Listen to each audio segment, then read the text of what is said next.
Hi, ഞാനിന്ന് എൻ്റെ ചാനലിലേക്ക് വന്നത് നിങ്ങളെല്ലാവരെയും നല്ലൊരു കാഴ്ച കാണിച്ചു തരാനായിട്ടാണ്. ഈ കാണുന്നത് ഒരു കിണറാണല്ലോ, അതൊന്ന് കാണിച്ചു തരാനും അത് എങ്ങനെയാണ് ആ കിണർ അവിടെ വന്നു എന്നുള്ളത് പറഞ്ഞു തരാനും വേണ്ടിയിട്ടാണ് വന്നത്. ഇത് തിരുവനന്തപുരത്തുള്ള പാങ്ങോടെന്ന് പറഞ്ഞ സ്ഥലത്ത് പട്ടാളക്കാരുടെ ഒരു ഏരിയ ഉണ്ട്. ആ ഏരിയയിൽ CST ക്യാൻറ്റീൻ പ്രവർത്തിക്കുന്നു. കുറേ ക്യാൻറ്റീനുണ്ട് കേട്ടോ. ഇത് CST ക്യാൻറ്റീനുള്ളിലെ കാഴ്ചയാണ്. ഞങ്ങളവിടെ സാധനം വാങ്ങാൻ പോയതായിരുന്നേ. ഞങ്ങളൊരു റിട്ടയർഡ് പട്ടാളമാണ്. അവിടെ വാങ്ങാൻ പോയപ്പോൾ പല സമയം പോയാലും ഇങ്ങനെ ഈ ഒരു കിണർ കാണാറുണ്ട്. എന്താണെന്നുള്ളത് ഞാൻ ആദ്യം ഇതെന്താണ് ഇങ്ങനെ വെച്ചേക്കുന്നത്, ഡെമോയ്ക്ക് വേണ്ടി വെച്ചേക്കുകയാണോ എന്നൊക്കെ ഞാൻ പലപ്പോഴും ചിന്തിച്ചിട്ടുണ്ട്. പക്ഷേ ഇന്നലെ പോയപ്പോൾ എനിക്കൊരു ഡൗട്ട് ക്ലിയർ ചെയ്യണമെന്ന് തോന്നി. ഞാൻ ഈ കിണറിൻ്റെ 4 ചുറ്റും ഇങ്ങനെ നോക്കിയായിരുന്നു. നല്ലൊരു കിണറാണ് കേട്ടോ.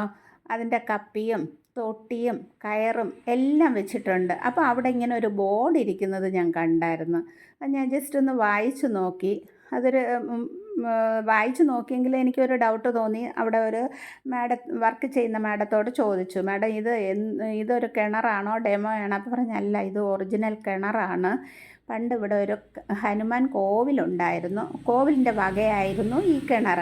അപ്പോൾ അവർ ആ കോവിലിൻ്റെ ഓർമ്മയ്ക്ക് വേണ്ടി ആ കിണർ ഇന്ന് അവിടെ സംരക്ഷിച്ചിരിക്കുകയാണ്. പട്ടാളക്കാരായിട്ട് അതിന് ഇത്രയും വൃത്തിയും വെടുപ്പോടും കൂടി ഇങ്ങനെ ഒരുക്കി വെച്ചിരിക്കുകയാണ്. എനിക്ക് ഇത് കണ്ടപ്പോൾ ആ പട്ടാളക്കാരോട് എനിക്ക് എന്തെന്നില്ലാത്ത ഒരു സന്തോഷവും ഒരു എന്ത് പറയണമെന്ന് എനിക്കറിയത്തില്ല. അവർക്ക് പട്ടാളക്കാർക്ക് ബിഗ് സല്യൂട്ട് തന്നെ കൊടുക്കണം. ഇത് മാത്രം കണ്ടതുകൊണ്ടല്ല ഞാൻ അങ്ങനെ പറയുന്നത്. എന്നെ ഇതുപോലെ ഡെറാഡൂണിലും പഞ്ചാബിലും മദ്രാസിലുമൊക്കെ ഫാമിലി വെച്ചിട്ടുണ്ടായിരുന്നേ. അപ്പോഴിതുപോലെ ഞങ്ങൾ ഓരോ സാധനങ്ങൾ വാങ്ങാൻ പോകുമ്പോൾ ഓരോ മരങ്ങൾ തന്നെ അവർ എന്ത് വെടിപ്പോടും വൃത്തിയോടും കൂടിയൊക്കെ വെച്ചേക്കുന്നതെന്നറിയാമോ? പട്ടാളക്കാരുടെ ആ ഏരിയ ഉണ്ടല്ലോ, ഒരു നിശബ്ദത, ഒരു എന്താ പറയണമെന്ന് എനിക്കറിയത്തില്ല കേട്ടോ.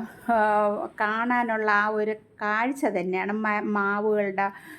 മാവുകളായാലും നിൽക്കുന്ന മരങ്ങളായാലും അവർ പെയിൻറ്റിങ്ങൊക്കെ കൊടുത്ത് നല്ല രീതിക്കാണ് അവർ സംരക്ഷിക്കുന്നത്. പ്രകൃതിയെ പട്ടാളക്കാർ സംരക്ഷിക്കുന്നത് ശരിക്കും നല്ല രീതിക്ക് തന്നെയാണ് സംരക്ഷണം നൽകുന്നത് കേട്ടോ. എനിക്കെന്തായാലും ഈ ക്യാൻറ്റീനിലെ ഈ കാഴ്ച കണ്ടപ്പോൾ എനിക്ക് ഭയങ്കര സന്തോഷം തോന്നി. 4 ചുറ്റും ആൾക്കാരിയ്ക്കുന്നുണ്ട്, സാധനങ്ങൾക്ക് ബില്ലിടുന്നുണ്ട്. നമുക്ക് വാങ്ങിക്കേണ്ട സാധനങ്ങളൊക്കെ അവിടെ സാധനങ്ങളൊക്കെ അവിടെ ഇരിപ്പുണ്ട്. സാധനങ്ങളൊക്കെ വാങ്ങുന്നത് ഇതുപോലെ കാഴ്ചയും കാണാം.